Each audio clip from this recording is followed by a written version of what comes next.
Bonjour, bienvenue au MOOC des villes africaines, environnement et enjeux de développement. La leçon de ce jour porte sur la caractérisation des déchets solides. La caractérisation des déchets permet d'obtenir des données fiables sur leur composition qui vont permettre de dire si le tri par apport volontaire est efficace ou pas. Et ce, en vue d'y apporter des modifications nécessaires par une meilleure sensibilisation. Les résultats de cette caractérisation peuvent servir aussi de base pour étudier l'opportunité d'implanter un système de tri des ordures.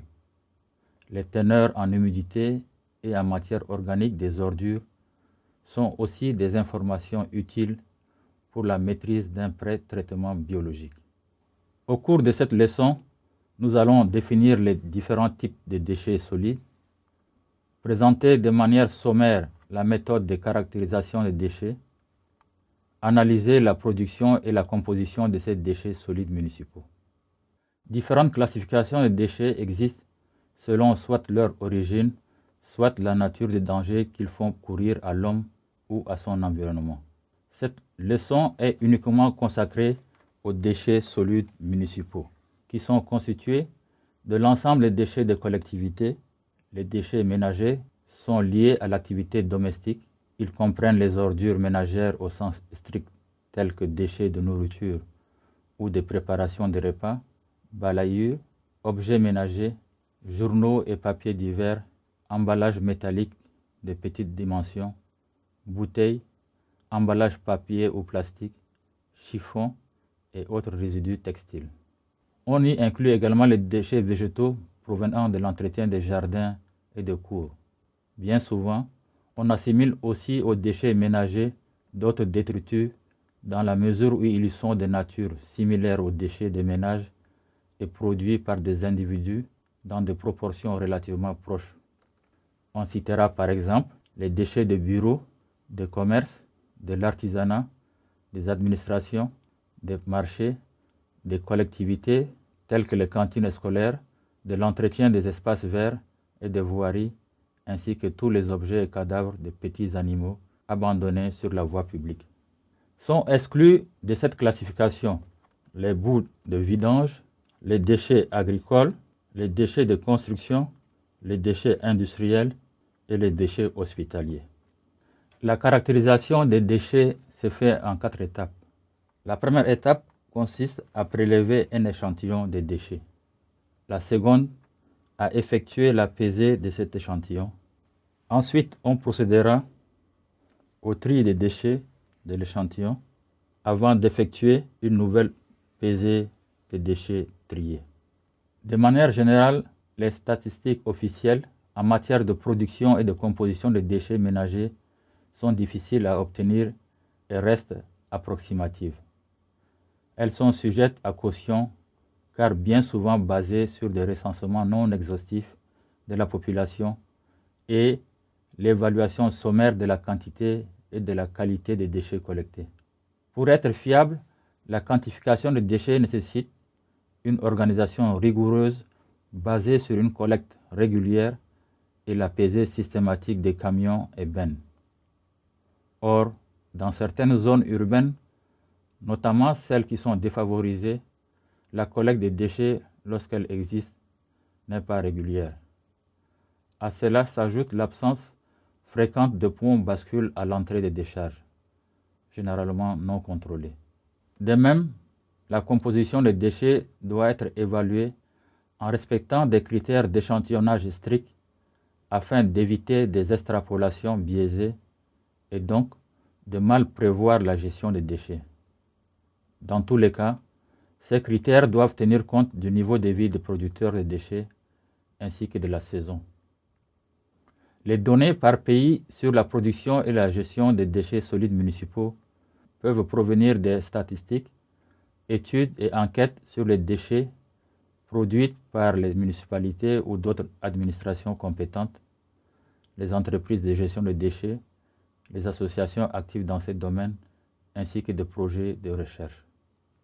La production de déchets urbains dans quelques pays africains varie de 0,2 kg par habitant et par jour à 1,3 kg par habitant et par jour, respectivement en Tunisie et en Algérie. Les pays comme la Tanzanie, le Cameroun, ont des taux de l'ordre de 0,9 kg par habitant et par jour. En revanche, les pays comme la Mauritanie, le Ghana, le Bénin et le Burundi ont les taux les plus faibles, qui varient de 0,2 kg par habitant et par jour à 0,5 kg par habitant et par jour. Le Burkina Faso avec 0,65 kg par habitant et par jour et le Rwanda sont dans une situation intermédiaire. Cette variabilité dans la production de déchets urbains est fonction non seulement du pays, mais également de la ville. Comme le montre ce tableau relatif à la production de déchets ménagers dans les villes secondaires du Sénégal, la quantité d'ordures produites varie d'une ville à l'autre. Elle est nettement plus élevée dans les villes de plus de 100 000 habitants, en moyenne de l'ordre de 0,6 kg par habitant et par jour, et moins élevée dans les villes de moins de 100 000 habitants, avec une moyenne de 0,33 kg par habitant et par jour.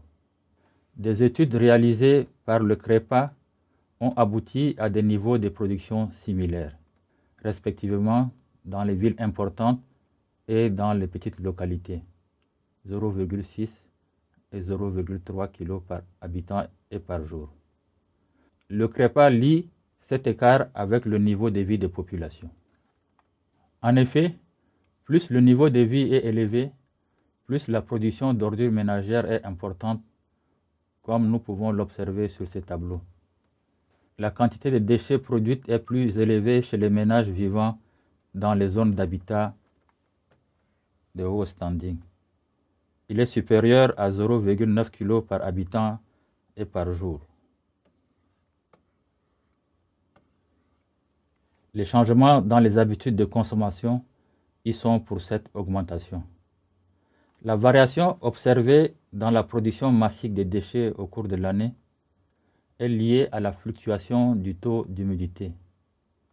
Il faut relever aussi que la saison des pluies correspond à la période de récolte de mangue et du maïs, dont les déchets constituent une part importante de la fraction fermentescible des déchets pendant cette période.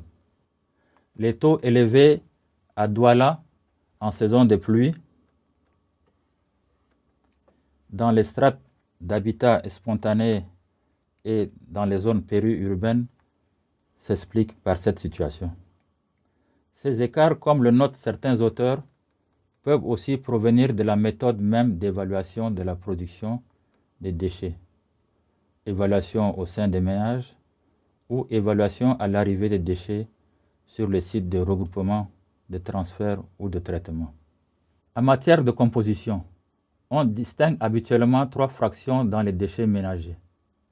La fraction biodégradable, constituée de matières pouvant être dégradées par l'action des micro-organismes en un laps de temps déterminé, tels que les végétaux, les déchets alimentaires, les fruits, les produits cellulosiques et les plastiques biodégradables.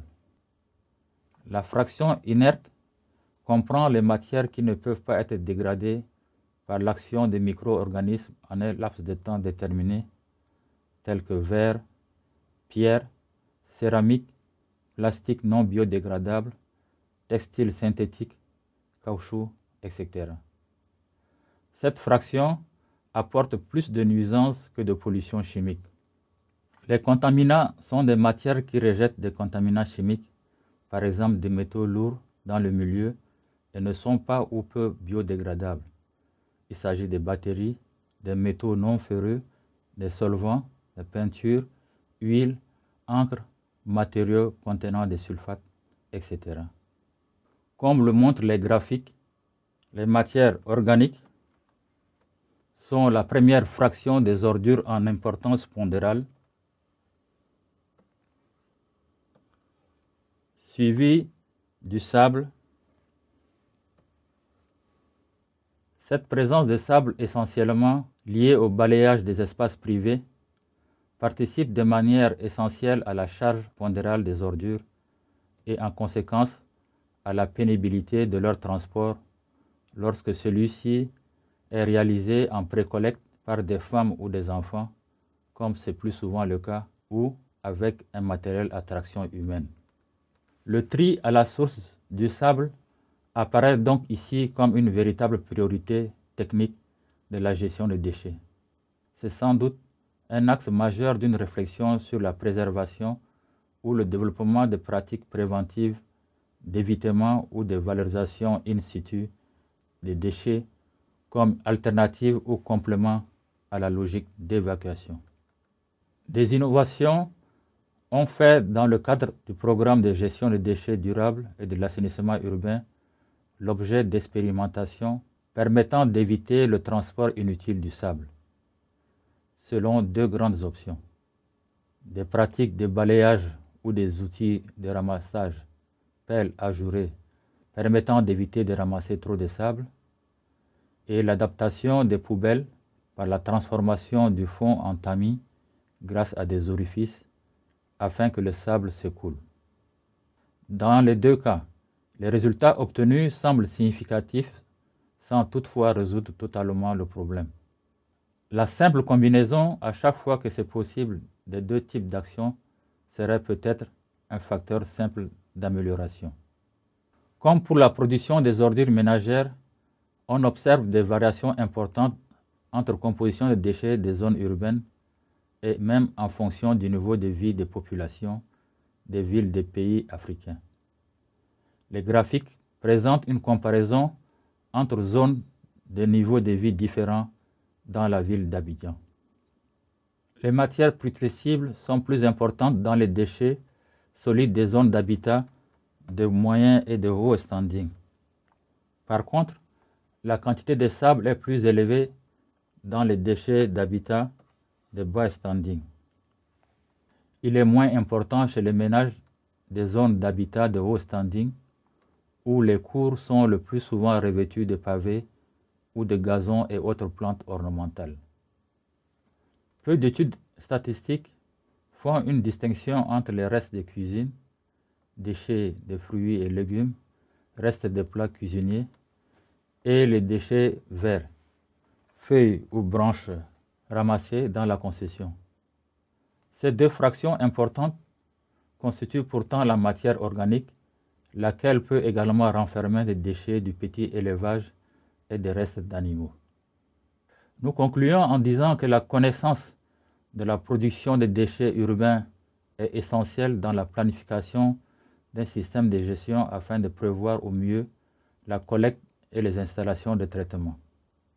De nombreuses études ont évalué la quantité de déchets produits, mais les résultats présentent des écarts importants. Ces comparaisons entre quartiers ou villes montrent que la composition et la production de déchets sont associées au niveau de vie des populations qui les génèrent. Au revoir et à la prochaine leçon sur le cadre législatif, réglementaire et institutionnel de la gestion des déchets solides.